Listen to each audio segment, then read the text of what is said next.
জীবন কখনো সহজ হয় না, তবে কঠিন সময়েও ধৈর্য ধরে এগিয়ে যাওয়াই হলো জীবনের বাস্তবতা। জীবন মানেই লড়াই, প্রতিটা অসফলতা, প্রতিটা কষ্টই শেখায় কিভাবে আরো শক্তিশালী হতে হয়। সো হ্যালো এভরিওয়ান, আসসালামু আলাইকুম। সবাই কেমন আছেন? আশা রাখছি সবাই খুব ভালো আছেন। আমিও আলহামদুলিল্লাহ ভালো আছি। এতেও চলে আসলাম আরেকটি নতুন ব্লগ নিয়ে।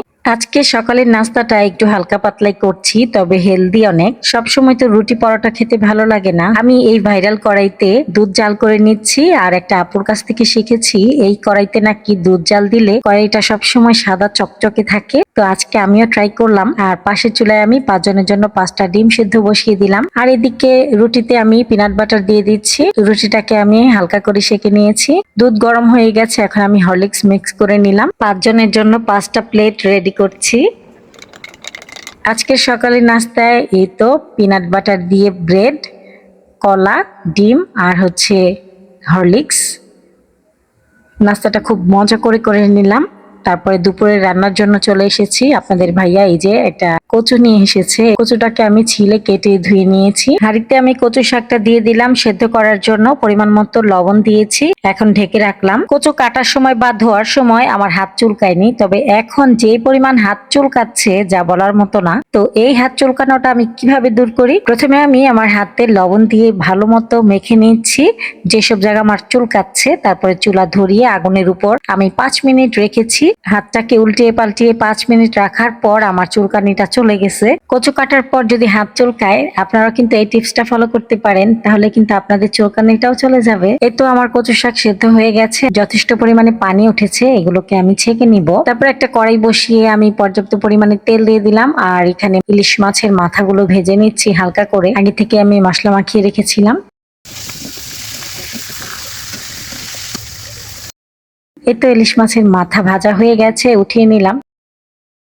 তারপরে সেই তেলের উপরে আমি পেঁয়াজ কুচি আর কাঁচামরিচ ফালি করে দিয়ে দিলাম। অনেকগুলো কাঁচামরিচ কিনতে দিয়েছি, ঝাল ঝাল হলে খেতে ভালো লাগবে, তাই না? আর পেঁয়াজের সাথে আমি কিছুটা রসুনও দিয়েছিলাম। পেঁয়াজটা হালকা ভাজা হয়ে গেছে, এই পর্যায়ে আমি কিছুটা কালো জিরা দিয়ে দিলাম। এখন আমি দিয়ে দিচ্ছি কচু শাকগুলো।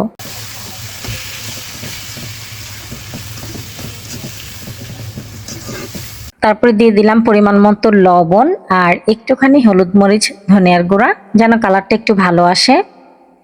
এখন আমি ডালঘুটনির সাহায্যে একটু শাকগুলোকে ম্যাশ করে নিচ্ছি এইভাবে। কিছুক্ষণ ভাজা ভাজা করার পর এখন আমি দিয়ে দিলাম ভেজে রাখা ইলিশ মাছের মাথাগুলো। তারপরে আমি মাথাগুলোকে একটু ভেঙে চুরে নিয়েছি। যখন পুরোপুরি তেল উঠে গেছে তখনই কিন্তু কচু শাক রান্নাটা হয়ে গেছে। কালারটা কিন্তু বেশ লোভনীয় হয়েছে, তাই না? আর খেতেও অনেক মজা লেগেছিল। আচ্ছা বলেন তো আপু ভাইয়ারা, আপনারা কে কোথা থেকে আমার ভিডিওটি দেখছেন? আর আমার ভিডিও আপনাদের কাছে কেমন লাগে কমেন্টের মাধ্যমে কিন্তু জানাতে ভুলবেন না। আপনাদের লাইক এবং কমেন্ট আমাকে অনেক উৎসাহিত করে নতুন আরেকটি ভিডিও তৈরি করার জন্য। এখন আমি রান্না করব সরিষা ইলিশ। তেলের উপর আমি পেঁয়াজ কুচি দিয়ে দিলাম, পরিমাণ মতো লবণ দিয়ে দিচ্ছি।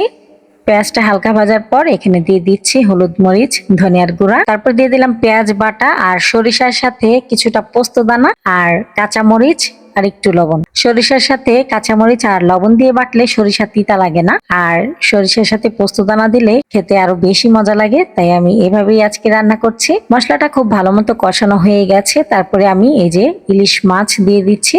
আর আজকে আমি ইলিশ মাছ ভেজে দিচ্ছি না, কষিয়ে রান্না করব।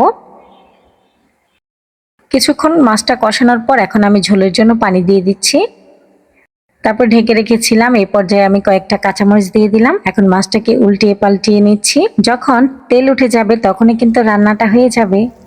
এই তো এই পর্যায়ে কিন্তু আমার সরিষা ইলিশ রান্না হয়ে গেছে।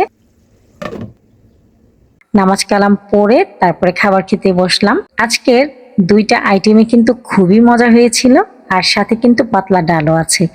আমাদের ঘরে না আপনাদের ভাইয়ার জন্য পাতলা ডাল রান্না না করলে হয়ই না, মানে প্রতিদিন লাগবেই। তার টমেটো ডাল রান্না করেছিলাম। কচু শাকটা অনেকদিন পরে খেয়েছি, খুবই মজা হয়েছিল। আর সরিষা ইলিশটাও খুব মজা হয়েছিল। পদ্মার ইলিশ, এটার কথা আর কি বলবো। আলহামদুলিল্লাহ খুব মজা করে খাবার খেলাম। সন্ধ্যার পরে আজকে মুড়ি মাখা বানাচ্ছি। আমি কয়েকটা ডালের বড়া ভেজে নিয়েছিলাম, সাথে চানাচুর দিয়ে দিলাম আর পেঁয়াজ, কাঁচামরিচ, টমেটো কুচি দিয়ে ভালো মতো মেখে নিলাম, সরিষার তেল দিয়ে, মুড়ি দিয়ে, আর লেবু কুচিও দিয়েছিলাম। মুড়ি মাখাটাও খুবই মজা হয়েছিল। ভিডিওটি ভালো লাগলে প্লিজ একটি লাইক দিবেন। ভিডিও সংক্রান্ত কোনো মতামত থাকলে কমেন্টের মাধ্যমে জানাতে পারেন। আজকের মতো ভিডিওটি এ পর্যন্তই। আল্লাহ হাফেজ, আসসালামু আলাইকুম। আমাকে সাপোর্ট করার জন্য আমার ভিডিওটি চাইলে একটা শেয়ার করে দিতে পারেন।